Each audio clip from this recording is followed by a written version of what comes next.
Hi అండి, welcome to fund form. మీరు ఈ వీడియోలో చూస్తున్న కోడి పిల్లలు అయితే 10 రోజులు అవుతుంది ఇవి పుట్టి. వీటిని మంచి పొద్దున్నే వదలకుండా కొంచెం ఎండ వచ్చిన తర్వాత వదలాలి. అలా చేస్తే చాలా యాక్టివ్గా ఉంటాయి.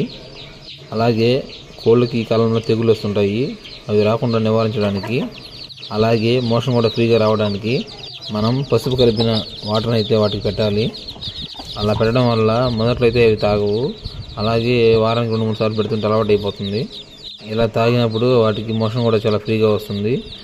ఈ పసుపు వాటర్తో పాటు ఇంకో 2 డేస్ బెల్లం వాటర్ కూడా కలిపి పెట్టుకోవడం వలన జీర్ణ వ్యవస్థ కూడా బాగా మెరుగుపడుతుంది. అలా వాటర్ పెట్టడం వల్ల మేత కూడా చాలా బాగా తింటాయి. చూడండి ఎంత యాక్టివ్గా ఉన్నాయి ఈ పిల్లలు. అవి చనిపోవడానికి కూడా ఛాన్స్ ఉండదండి. కొన్ని పిల్లలు అయితే పుట్టగానే కొన్ని చచ్చిపోతుంటాయి, కాబట్టి మనం ఒకసారి ట్రై చూడాలి కూడా. నేను ఇంతకుముందు కూడా ఇలా చేశాను, నాకైతే చాలా మంచి రిజల్ట్ వచ్చింది. మీరు ఒకసారి ట్రై చేసి చూడండి. ఇలాంటి వీడియోస్ కోసం ప్లీజ్ సబ్స్క్రైబ్.